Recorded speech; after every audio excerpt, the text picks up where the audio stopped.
Hello guys, welcome back to my channel cinematic crease. Spider man no way home India day 1 గ్రాస్ని కేవలం ప్రీ సేల్స్తోనే లేపేయబోతున్న spider man brand new day. First Monday టెస్ట్ని ఎదుర్కొన్న జననాయకన్ అలాగే చెన్నై లవ్ స్టోరీ మూవీస్. మరి ఈ మూవీస్ పాస్ అయ్యాయా లేదా ఇవన్నీ తెలుసుకోవడానికంటే ముందు మన ఛానల్కి సబ్స్క్రైబ్ చేసుకోండి. అలాగే నోటిఫికేషన్ బటన్ని ఆన్లో పెట్టుకోండి, సో దట్ మనం వీడియో పెట్టిన వెంటనే మీకు నోటిఫికేషన్ వస్తుంది. ఒకవేళ కానీ మన కంటెంట్ మీకు నచ్చితే వీడియోకి లైక్ చేసి మీ ఫ్రెండ్స్కి షేర్ చేయండి. అలాగే నెక్స్ట్ ఏ కంటెంట్ పైన వీడియో కావాలో కామెంట్ చేయడం మర్చిపోకండి. సో అన్నిటికంటే ముందు Chennai love story movie 4 days collections గురించి మాట్లాడుకునేది అయితే, చెన్నై లవ్ స్టోరీ అయితే 4th day దగ్గర ఫస్ట్ వర్కింగ్ డే టెస్ట్ని అయితే ఎదుర్కొంది. సో ఈ టెస్ట్లో అయితే ఫస్ట్ క్లాస్లో పాస్ అయిందని చెప్పాలి. సో ఈ మూవీ ఫస్ట్ 3 రోజులు 3 కోట్లకు తగ్గని షేర్ని అయితే ఏపీ తెలంగాణలో కలెక్ట్ చేసింది. డే 4 వచ్చేసరికి వర్కింగ్ డే అయినా కూడా 2 కోట్ల దాకా అయితే షేర్ని కలెక్ట్ చేసి ఫస్ట్ క్లాస్లో అయితే వర్కింగ్ డే పాస్ అయిందని చెప్పాలి. ఈ మూవీ 4 daysకు గాను ఏపీ తెలంగాణ నియర్లీ 13 కోట్ల దాకా అయితే షేర్ని, అలాగే 22 కోట్ల దాకా అయితే గ్రాస్ని కలెక్ట్ చేసింది. సో ఈ మూవీ ఏరియా వైజ్ కలెక్షన్ చూసుకున్నదైతే నైజాంకి గాను 6 కోట్ల దాకా అయితే షేర్ని కలెక్ట్ చేసింది. సీడెడ్లో 2 కోట్ల దాకా అయితే షేర్ని, ఆంధ్రాలో 5 కోట్ల దాకా అయితే షేర్ని కలెక్ట్ చేసింది. కర్ణాటకలో 1.15 కోట్ల దాకా అయితే షేర్ని కలెక్ట్ చేసింది. అలాగే ఓవర్సీస్లో 2 కోట్ల దాకా అయితే షేర్ని కలెక్ట్ చేసింది.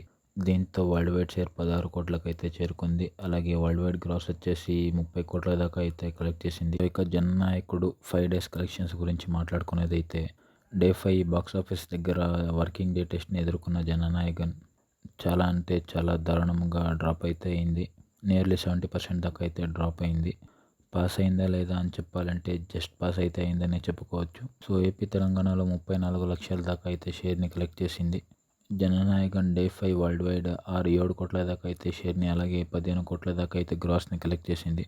సో దీంతో ఏరియా వైజ్ కలెక్షన్స్ చూసుకున్నదైతే తమిళనాడులో 94 కోట్ల దాకా అయితే గ్రాస్ని, తెలుగు స్టేట్స్లో 11 కోట్ల దాకా అయితే గ్రాస్ని, కర్ణాటకలో 26 కోట్ల దాకా అయితే గ్రాస్ని కలెక్ట్ చేసింది. అలాగే కేరళలో 13.5 కోట్ల దాకా అయితే గ్రాస్ని, హిందీ అండ్ రెస్ట్ ఆఫ్ ఇండియాలో అయితే 16 కోట్ల దాకా అయితే గ్రాస్ని కలెక్ట్ చేసింది. ఓవర్సీస్లో అయితే 75 కోట్ల దాకా అయితే గ్రాస్ని కలెక్ట్ చేసింది. దీంతో Jana Nayagan world wide 5 days share వచ్చేసి 107 కోట్ల దాకా అయితే చేరుకుంది. వరల్డ్ వైడ్ గ్రాస్ అయితే 235 కోట్ల దాకా అయితే చేరుకుంది. బ్రేక్ ఈవెన్ కోసం అయితే ఇంకో 97 కోట్ల దాకా అయితే షేర్ని కలెక్ట్ చేయాల్సి ఉండగా, ఇంకా వీకెండ్ వరకు 5 కోట్లకి తగ్గని షేర్ని కలెక్ట్ చేసి వీకెండ్లో గ్రోత్ చూపిస్తే కానీ మూవీ బ్రేక్ ఈవెన్ అవడం కష్టమే.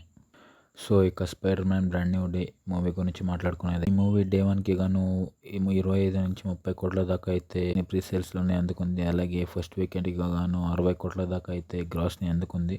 Spider man no way Home day 1 32 కోట్ల దాకా అయితే గ్రాస్తో ఓపెన్ అయితే, Spider man brand new day దాన్ని ప్రీ సేల్స్తోనే అయితే బ్రేక్ చేసింది.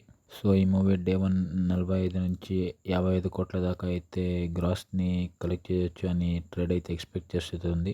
So that's it for this video guys. ఇలాంటి మరిన్ని box office and Tollywood update కోసం మన ఛానల్కి సబ్స్క్రైబ్ చేసుకోండి. అలాగే లైక్ చేసి మీ ఫ్రెండ్స్కి షేర్ చేయండి. Until our next video, Tata, take care, by, thank you.